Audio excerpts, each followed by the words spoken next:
Bismillahirrahmanirrahim və bihi nəstəin və sallallahu ala seyyidina Muhammed və alihi tahirin. Esselamu aləl Hüseyin və ala əvladil Hüseyin və ala əshabil Hüseyin.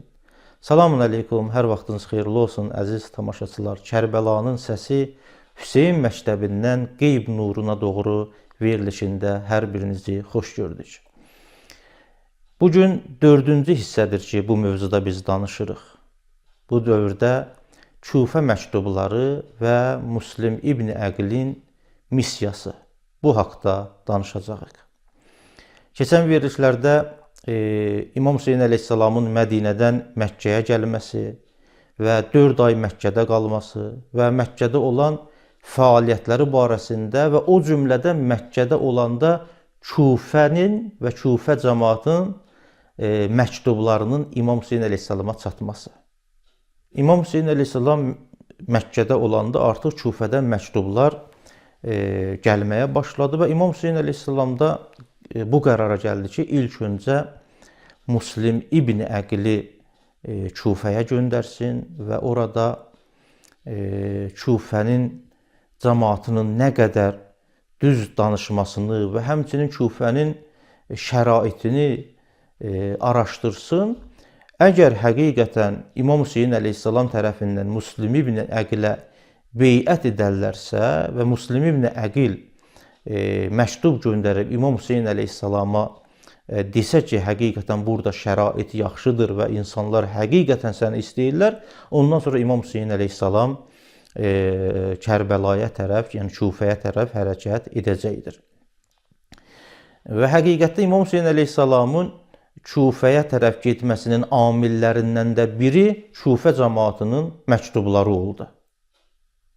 Və keçən verilişlərdə biz qeyd elədik ki, Aşura hadisəsi qəfil baş vermədi. Kərbəla hadisəsi bir gündə yaranmadı. Kərbəla hadisəsinin əvvəli var idi. Hazırlıq mərhələsi var idi. Mədinədən bir hərəkat başladı. Bir müddət Məkkədə davam elədi. Və bu hazırlıq mərhələsindəki qeyd elədiyi hazırlıq mərhələsi var idi. Burada xalqın da, cəmaatın da, müsəlmanların da bir növ imtahanı var idi. Bu imtahanın da bir adı Küfə idi. Məxsusi olaraq Küfə cəmaatı İmam Hüseyin əleyhissalamın qiyamının vasitəsilə imtahan olunurdu. Və Küfə hadisəsi də məktublarla başladı və ümidlərlə böyüdü, amma təəssüflər olsun, qorxu ilə dağıdıldı və xəyanətlə nəticələndi. Biri Küfədən gələn minlərlə məktub. İkincisi, Küfənin sosial və siyasi quruluşu. Üçüncü, Müslim İbn Əqilin Küfədəki fəaliyyəti. Və həmçinin İbn Ziyadın, Übeydillah İbn Ziyadın terror siyasəti və Bəsrədən hansı hiylə ilə Küfəyə gəlməsi. O cümlədən Müslimin tənha qalması və şəhadəti.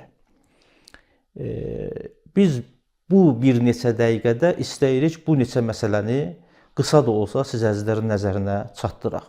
Qeyd elədiyim bu məsələlər həm sünni qaynaqlarında, Təbərinin tarix kitabında, Şeyx Müfidin, Şiə alimlərindən Şeyx Müfidin Əl-İrşad kitabında gəlmişdir. Həmçinin Əllamə Məclisi də Bəharul Ənvarda ətraflı şəkildə bu hadisələri araşdırmışdır və nəql etmişdir. Və məşhur məqtəl kitablarından olan Əbu Məxnəf ki, Məqtəlül Hüseyin kitabını yazıb, bu barədə geniş məlumat verir. Küfə İslam tarixinin qəribə bir şəhəri. Həqiqətən Kərbəlanı anlamaq üçün biz gərək öncə Küfəni tanıyaq. Küfənin cəmaatını tanıyaq. Çünki Küfə adi şəhər deyildi. Bu şəhər demək olar ki, Hicrətin 17-ci ilində salınmışdı. Və sonralar bilirsiniz ki, İmam Əli əleyhissalam öz xilafəti dövründə oranı özünün dövlət paytaxtı elan eləmişdi. Küfə şəhərində böyük səhabələr yaşayırdı. Qur'anı hifz edən hafizlər var idi. Orada igidlər, döyüşçülər yaşayırdı. Hətta siyasətçilər yaşayırdı. Qəbilə rəhbərlərinin bir sıra böyükləri ilə Kufə şəhərində yaşayırdı. Amma bütün bunlarla yanaşı Kufə çox qarışıq bir şəhər idi. Burada müxtəlif düşüncələr var idi. Əhl-i-Beyt tərəfdarları da var idi. Osman tərəfdarları da var idi.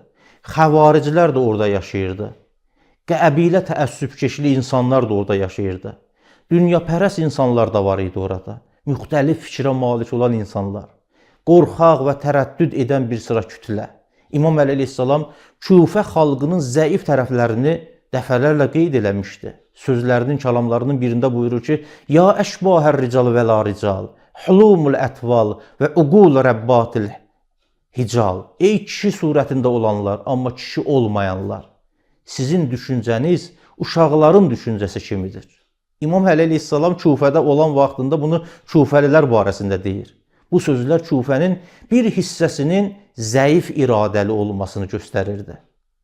Onlar haqqı tanıyırdılar, amma haqq uğrunda dayanmağı bacarmırdılar. Bir tərəfdən qorxurdular, bir tərəfdən də dünyapərəst idilər. Kufə belə bir şəhər idi. Və digər bir bəhs istəyirəm şaridə, Muaviyyənin ölümü və Kufə şəhərinin vəziyyətini biz nəzərə alsaq, qeyd olundu ki, hicrətin 60-cı ilində Muaviyyə cəhənnəmə vasil oldu. Onun ölümündən sonra Yezid hakimiyyətə gəldi və bu hadisə İslam tarixində böyük bir dönüş nöqtəsi idi. Çünki xilafət ilk dəfə açıq aydın şəkildə səltənətə çevrilmişdi. Yezid bir şəxs, Yezid dini rəhbər. Xüsusiyyətləri qeyd olundu, tarixçilər qeyd edir. Kanə yeşrabul xəmrə, şərab içərdi. Fiskliyini, fucurluğunu açıq-aşkar şəkildə bəyan edirdi. Mən bunları keçən versiya qeyd eləmişəm. İmam Hüseyin əleyhissalam da qeyd olundu ki, Yezidə beyət eləmədi, qiyamına addım atdı və buyurdu ki, mənim kimi bir şəxs ona beyət eləməyəcək. Və buyurdu ki, və ələl-İslamı əs-salam izqəd buliyyət əl-ümmə bir-rai misli Yezid. Əgər İslam ümməti Yezid kimi bir rəhbərlə üzləşibsə, gərək belə bir İslamın Fatihəsi oxunsun. Gərək İslamla xudafizləşək. Bu xəbər Kufəyə çatanda istər-istəməz Əhl-i-Beyt tərəfdarları hərəkətə keçdilər. Çünki onlar bilirdilər ki, İmam Hüseyin əleyhissalam ayağa qalxsa, haqq yenidən dirilə bilər. Bu baxımdan məktub göndərdilər İmam Hüseyin əleyhissalama. Və Kufədən gələn minlərlə məktub. İmam Hüseyin əleyhissalamın Məkkədə olanda minlərlə məktub gəldi. 12 min deyən də vardı, 18 min deyən də vardı, tarixdə qeyd olunub. Əlbəttə bunların hamısı məktub deyildi. Bəzən bir məktubda 100 adamın imzası var idi. Və qeyd olunur tarixdə Fəstəməti şiə fidar Süleyman ibn Sürəd. Orada olan şiələr, Kufədə olan şiələr Süleyman ibn Sürədi Xuzainin evinə toplaşdılar. Və bu barədə Əbu Məxnəfin bir kəlamı var. Deyir ki, onlar qərara gəlmişdilər ki, İmam Hüseyin əleyhissalamı dəvət etsinlər və İmam Hüseyin əleyhissalamı özləri üçün imam seçsinlər və Yezidin müqabilində dayansınlar. Məktubda da belə yazılırdı. Əqbil ələynə fə innən nasə qəd ictəməu ələykə. Bizə tərəf gəl, bütün insanlar hamısı yeşilliklə səni istəyirlər. Sənin ətrafına toplaşmağa hazırdılar. Başqa bir məktubda da belə yazılırdı. Leysə lənə imamun. Bizim rəhbərimiz yoxdur. Yəni biz Yezidi qəbul eləmirik. Fəəqbil, bizə tərəf gəl. Bizə tərəf gəl ki, sən bizim imamımız ol. İmam Hüseyin əleyhissalam atası da Kufədə rəhbər idi. Tarixi mənbələrdə məktubların sayına mən işarə elədim ki, 10 mindən çox yazılır. Hətta bəzi mənbələrdə 30 min də qeyd olunur. Qeyd elədim, bu 30 min məktub ola bilər olmasın. 30 min nəfər tərəfindən imza. Şeyx Müfid buyurur ki, və təvatərətil kutub iləl Hüseyin əleyhissalam. Ardıcıl olaraq məktublar İmam Hüseyin əleyhissalama yetişirdi, çatırdı. Bunu da qeyd edim, Kufəlilər zahirdə çox böyük dəstək göstərirdilər. Amma təəssüflər olsun, tarix sübut etdi ki, sevgi iddiası ilə fədakarlıq iddiası arasında fərq vardır. Quran buyurur ki, və minən-nəsi mən yəqulu əmənnə billah fə izə uziyə fillah cəələ fitnətən nasi kəəzəbillah. İnsanlardan elələri vardır ki, Allaha iman gətirdik deyərlər. Amma Allah yolunda əziyyət gördükləri zaman insanların təzyiqini Allahın əzabı kimi qəbul edirlər. Onlar fədakarlıq etmədilər. Onlar istəyirdilər, o Fərəzdəqin o məşhur kəlamı var, qəlblər sənnəndir, amma şəmşirlər, xəncərlər sənin əleyhinədir. Bu həqiqət idi. Digər bir məsələ İmam Hüseyin əleyhissalamın uzaq görənliyi idi. Mən dedim, Müslim ibn Əqil göndərir. Həqiqətən İmam Hüseyin əleyhissalamın uzaq görənliyi idi. İmam Hüseyin əleyhissalam dərhal Kufaya hərəkət etmədi. Bu çox mühüm bir nöqtədir. İmam əvvəlcə vəziyyəti araşdırmaq və bunu necə deyirlər, yəqinə gəlmək qərarı vermək üçün ilk öncə əmisi oğlu Müslim ibn Əqili göndərir. Müslim ibn Əqil həqiqətdə özü böyük sərkərdə idi, özü bir alim idi, şücaətli bir şəxs idi və ağıllı bir insan idi. Və İmam Hüseyin əleyhissalam məqsədyönlü olaraq bunu seçmişdi. Əhl-i Beytin sirdaşı idi, onu özünə qardaş bilirdi. İmam Kufəlilərə yazdığı məktubda belə buyurdu ki, İnni baisun ileykum əxi və ibn əmmi və siqəti min əhl-i Beyt. Mən qardaşımı, əmim oğlun, mən etimad elədiyim bir şəxsi sizə tərəf göndərirəm. Bu ifadə İmam Hüseyin əleyhissalam tərəfindən Müslimin yüksək bir məqama malik olmasını göstərir ki, qardaş ona deyir, əmi oğlu deyir və əhl-i beytim arasında ona etimad elədiyim bir şəxs deyir. Hər halda Müslim ibn Əqil Kufəyə yola düşür, Kufəyə gəlir. Müslim gizli şəkildə ilk olaraq Kufəyə daxil olur. Əvvəlcə Muxtar Səqəfinin evində qalır bir müddət. Sonra Hani İbn Ürvənin evinə keçir. Oranın şəraitini nəzərə alaraq Hani İbn Ürvənin evinə gəlir. İnsanlar dəstə-dəstə onun yanına gəlirlər. Müsəlmanlar, Kufəlilər. Beyyət mərasimləri keçirilir. Əbu Məxnəf belə nəql edir ki, fəbayiəhu səmaniyyətə əşərə əlfə 18.000 nəfər İmam Hüseyin əleyhissalamın səfiri olan Müslimə beyət edirlər. Bəzi mənbələrdə 25.000 deyirlər. Bunu nəzərə alaraq sanki Kufə cəmaatı ki, beyət elədi bu qədər, Kufə zahirdə hazır görünürdü. Elə bu baxımdan da Müslim ibn Əqil imama məktub yazır. Əmmə bəd fə innər raidə la yəksib. Bələdçi öz qövminə yalan danışmaz. Bu məzmunda, yəni artıq bura hazırdır. Vəziyyət münasibdir. Kufiyə gəlmək üçün bütün şeylər əlverişlidir. Lakin hadisələrin görünməyən tərəfi də var idi. Çünki Kufə xalqının böyük hissəsi qəbilə rəhbərlərinin əmri altında idi. Onların imanları qorxu qarşısında zəif idi. İbn Ziyadın gəlməyi ilə artıq onlar beyətdən əl götürürlər. Digər bir məsələ ki, istəyirəm haqqında danışam. İbn Ziyadın Kufəyə gəlib, Kufədə olan insanların vəziyyətini dəyişmək.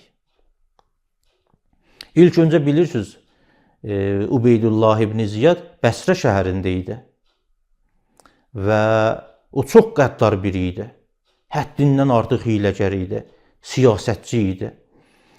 Bəzi tarixlərdə belə gəlib ki, kanət dahiyyətən şədidə. O çox sərt və hiyləgər adam idi İbn Ziyad.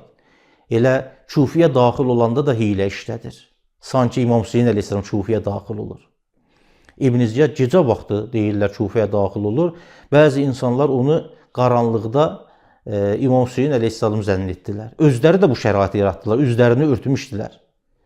Və xoş gəlmisən ey Peyğəmbərin nəvəsi, ey Peyğəmbərin övladı, bu kimi səslərlə onu qarşılayırdılar, amma İbn Ziyad heç bir reaksiya vermirdi. İbn Ziyad Kufiyə daxil olandan sonra terror siyasətini başladı. Onun siyasəti demək olar ki, 3 sütun əsasında dayanmışdı.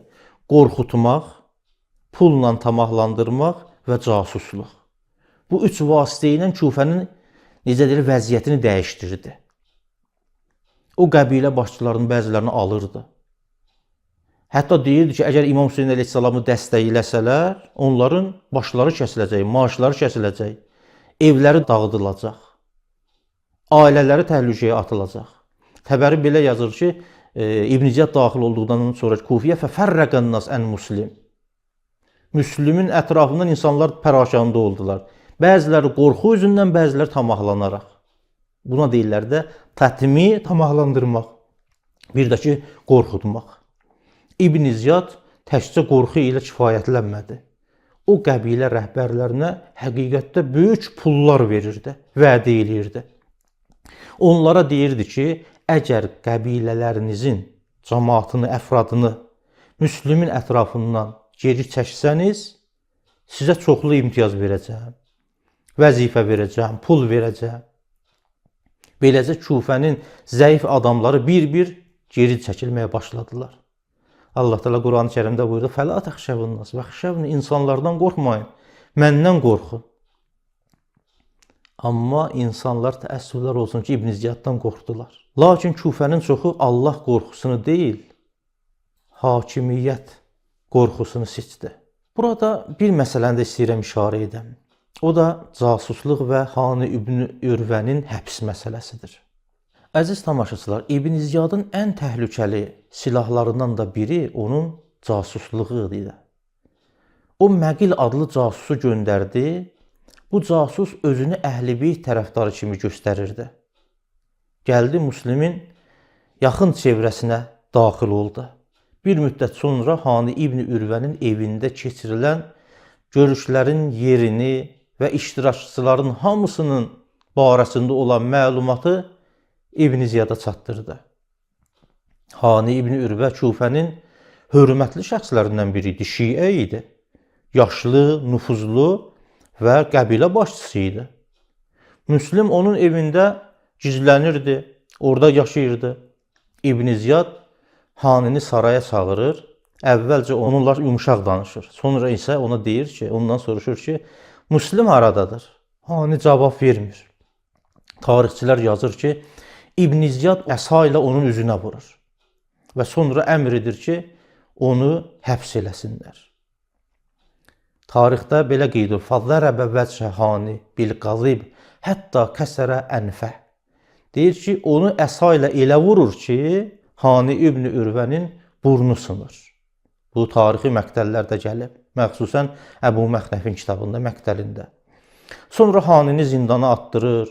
Bu xəbər demək olar ki, Küfəyə yayılır. İnsanlar narahat olur. Böyük bir şəxsiyyət idi. Müslim İbn Əqil də vəziyyətin təhlükəli olduğunu anlayaraq tərəfdarlarını toplayır və onlara bir moizə eləyir. Onlarla söhbət edir. Müslim İbn Əqil artıq burada qiyama başlayır. Müslim Küfə xalqına xəbər göndərir. Minlərlə insan silahlanaraq küçələrə çıxır. Tarixçilər qeyd edirlər ki, "Fəçtəmə mə'əhu ərbə'atu alaf." Bu müharibədə 4000 nəfər Müslim İbn Əqilin ətrafına yığışırlar. Onlar İbn Ziyadın sarayını mühasirəyə alırlar. İbn Ziyad da sarayın içində idi. Qorxusu da var idi. Qorxu içində qalmışdı. 4000 nəfər silahlı Küfə cəmaatı sarayı araya alıb. Amma o hiylə işlədir. O qəbilə başçılarını saraya çağırır və onlara deyir: "Gedib öz adamlarınızı geri qaytarın." Qəbilə rəhbərləri cəmaata belə deyirlər ki, evə qayıdın. Yəni ona qulaq asırlar. Və səbəbi də budur ki, o təhdid edir ki, əgər qayıtmasanız Şamdan böyük bir ordu gəlir. Kim qalsa onların hamısı öldürüləcək. Artıq bu qorxu yavaş-yavaş yayılmağa başlayır. Biraz əvvəl minlərlə kütlə olan yavaş-yavaş azalır. Axşam yaxınlaşanda insanlar bir-bir Müslimi tərk etməyə başlayırlar. Tarixçilər yazırlar ki, "Fələmma əmsa ləm yəbqə mə'əhu əhədun." Gecə vaxtı, gecə namazı gəlib çatanda deyir, onlardan bir nəfər də qalmadı. Bu Müslimin məzlumiyyətidir. Bu Müslim İbn Əqilin tənhalığıdır. Müslim tək qalandan sonra Küfənin küçələrində gəzməyə başlayır. Bu səhnə həqiqətən Kərbəla tarixinin demək olar ki, ən təsirli, ən necə deyərlər, ürək ağrıdıcı səhnələrindən biridir. Bir neçə saat əvvəl minlərlə insan onunla birlikdə, onun ətrafında cəm idilər, indi isə heç kim yox idi. O şəhərin küçələrində tək o tənha gəzirdi. Harada qalacağını da bilmirdi. Nəhayət bir qapının kənarında əyləşir, Bildiyiniz kimi bu ev Tövə adlı bir şəxsin evi idi. Bir qadının evi idi. Tövə qadın soruşur ki, ey Allah bəndəsi, nə üçün burada əyləşibsən Müslimi görəndə? Müslim deyir ki, mən susuzam. Qadın ona su verir. Sonra soruşur ki, sən kimsən? Müslimdən soruşur, sən kimsən? Müslim ibn Əqil buyurur ki, mən Müslim ibn Əqiləm. Müslim ibn Əqiləm deyən kimi Tövə ağlamağa başlayır və deyir ki, evə gəl, onu evə dəvət edir. Bu qadın həqiqətdə iman və cəsarət nümunəsi Kərbəla tarixində olaraq qaldı. Artıq keçək Müslimin şəhadətinə. Artıq Kufədə casuslar çoxalmışdı. Tövənin oğlu elə Müslim ibn Əqilin yerini İbn Ziyada çatdırır. Səhər tezdən əsgərlər evi mühasirəyə alırlar. Artıq Müslim ibn Əqilin də çarəsi yoxdur. Qılıncını götürür və döyüşməyə də başlayır. Tarixçilər yazırlar ki, o tək başına çox sayda İbn Ziyadın əsgəri ilə vuruşdu və onları cəhənnəmə vasil elədi. Müslim ibn Əqili yaralı şəkildə tuturlar sonunda. Əlbəttə hiylə də işlədirlər. Onu Kufənin sarayına İbn Ziyadın yanına aparırlar. İbn Ziyad soruşur ki, ey Müslim, niyə gəldin? Müslim cavab verdi. Yəni o soruşurdu ki, Kufəyə nə üçün gəldin? Müslim dedi ki, xalq məni dəvət eləmişdi. Sonra Müslim İmam Hüseynə bir məktub göndərir və Kufəyə gəlməməsini istəyir. Amma artıq çox gec idi. İbn Ziyad hökm verir, Müslim ibn Əqili Kufə sarayının damına çıxardırlar və tarix belə yazır ki, فَذَرَبُوا unuqəhu və əlqafu min fuvqil qəsr. Onun boynunu vururlar və qəsrin hündürlüyündən, ucalığından yerə atırlar. İbn Əsir qeyd edir ki, bu hadisə Hicrətin 60-cı ilin Zilhəccə ayının 9-unda baş verən bir hadisədir.